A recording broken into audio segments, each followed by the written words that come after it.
Nama Alfoncen Ribawata, kelas A, mata kuliah Kesehatan Mental dengan judul Stres Belajar.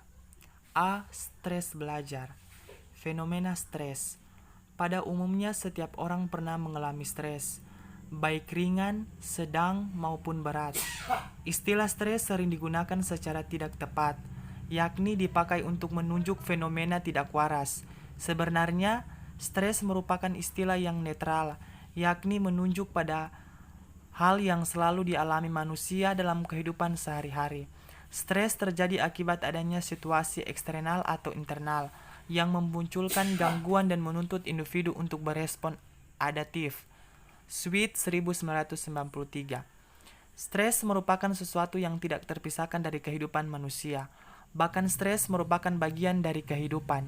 Stres biasanya dihadapi oleh individu hampir pada semua kalangan, baik dewasa, remaja, maupun anak-anak. Jenis-jenis permasalahannya tentunya beraneka ragam. Orang dewasa mengalami stres yang lebih tinggi dan kompleks daripada usia remaja dan anak-anak. Stres menampilkan diri melalui berbagai gejala, seperti meningkatnya kegelisahan, ketegangan, dan kecemasan, sakit fisik, dalam hal ini sakit kepala, mulas, gatal-gatal, dan diare, bahkan kelelahan, ketegangan otot dan gangguan tidur, atau meningkatnya tekanan darah dan detak jantung. Stres juga dapat tampil dalam perubahan perilaku, yakni individu menjadi tidak sabar, lebih cepat marah, menarik diri, atau menampilkan perubahan pola makan. Faktor penyebab stres belajar. Penyebab stres remaja menurut Gazzella dan Baloglu 2001 dapat bersumber dari faktor internal dan faktor eksternal. Stres yang berkaitan dengan faktor internal meliputi frustasi. Frustasi terjadi ketika motif atau tujuan individu mengalami hambatan dalam pencapaiannya. Frustasi yang bersumber dari luar individu. Frustasi yang bersumber dari luar misalnya bencana alam, kecelakaan, kematian, orang yang disayangi, persaingan yang tidak sehat, dan perceraian. Yang kedua, konflik. Konflik terjadi ketika seorang berada di bawah tekanan untuk berespon simultan terhadap dua atau lebih kekuatan-kekuatan yang berlawanan. Stres juga dapat disebabkan dari faktor eksternal, yaitu keluarga, sekolah, bahkan lingkungan fisik. Berikut mengenai strategi mengelola stres belajar, yaitu teknik penenangan pikiran atau dalam kurung CBM.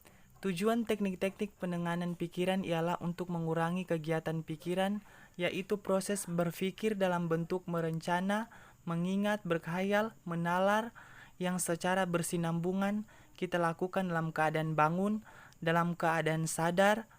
Yang kedua, teknik penenangan melalui aktivitas fisik. Tujuan utama penggunaan teknik penenangan melalui aktivitas fisik ialah untuk menghamburkan atau untuk menggunakan sampai habis hasil-hasil stres yang diproduksi oleh ketakutan dan ancaman, atau yang mengubah sistem hormon dan saraf kita ke dalam sikap mempertahankan. Jadi di sini adapun gerakan-gerakan relaksasi otot saya akan uraikan sebagai berikut. Yang pertama yaitu tangan. Gerakan pertama ditunjukkan untuk melatih otot tangan yang dilakukan dengan cara menggenggam tangan kiri sambil membuat suatu kepalan. Yang kedua yaitu tangan bagian belakang. Gerakan kedua ialah untuk melatih otot tangan bagian belakang. Gerakan yang ketiga, bicep. Gerakan ketiga adalah untuk melatih otot-otot biceps. Otot biceps adalah otot besar yang terdapat di bagian atas pangkal lengan. Yang berikut otot bahu. Gerakan keempat ditunjukkan untuk melatih otot-otot bahu. Relaksi untuk mengendurkan bagian otot-otot bahu dapat dilakukan dengan cara mengangkat kedua bahu setinggi-tinggi seakan-akan bahu akan dibawa hingga menyentuh kedua telinga. Yang berikut yaitu dahi. Gerakan kelima sampai ke-8 adalah gerakan-gerakan yang ditunjukkan untuk melemahkan otot-otot di wajah. Yang dilatih adalah otot-otot dahi, mata, rahang, dan mulut. Yang berikutnya yaitu mata. Gerakan keenam yang ditunjukkan untuk mengendurkan otot-otot mata diawali dengan menutup keras-keras mata sehingga dapat dirasakan ketegangan di sekitar mata dan otot-otot yang mengendalikan gerakan mata. Yang berikut yaitu rahang. Gerakan ketujuh bertujuan untuk mengundurkan ketegangan yang dialami oleh otot-otot rahang dengan cara menggantumkan rahang diikuti dengan menggigit gigi-gigi sehingga ketegangan di sekitar otot rahang. Yang kedelapan yaitu mulut. Dilakukan untuk mengundurkan otot-otot sekitar mulut. Bibir dimoncongkan sekuat-kuatnya hingga akan dirasakan ketegangan di sekitar mulut. Gerakan yang kesembilan yaitu leher bagian belakang. Ditunjukkan untuk merilekskan otot-otot leher bagian belakang. Gerakan ke-10 yaitu leher bagian depan, bertujuan untuk melatih otot leher bagian depan. Gerakan ini dilakukan dengan cara membawa kepala ke muka, kemudian model diminta untuk membenamkan dagu ke dadanya. Gerakan ke-11 yaitu punggung, bertujuan untuk melatih otot-otot punggung. Gerakan ini dapat dilakukan dengan cara mengangkat tubuh dan dari sandaran kursi, kemudian punggung dilengkungkan, lalu busungkan dada. Gerakan berikutnya adalah gerakan 12, yaitu dada. Dilakukan untuk melepaskan otot-otot dada. Pada gerakan ini siswa diminta untuk menarik nafas panjang untuk mengisi paru-paru dengan udara sebanyak-banyaknya. Gerakan yang berikut yaitu perut. Setelah latihan otot-otot dada, gerakan ke-13 bertujuan untuk melatih otot-otot perut. Gerakan ke-14 dan ke-15 adalah gerakan-gerakan untuk otot-otot kaki. Gerakan ke-15 ini dilanjutkan dengan mengunci lutut sedemikian sehingga ketegangan pindah ke otot-otot betis.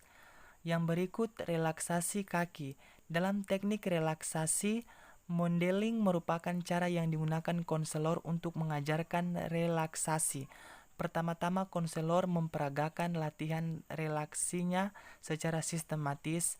Siswa melatih teknik relaksasi. Setelah siswa berlatih relaksasi secara bersama-sama dalam kelompok, selanjutnya siswa diminta untuk mempraktekannya sendiri dengan pengawasan konselor sampai siswa benar-benar mampu melakukannya.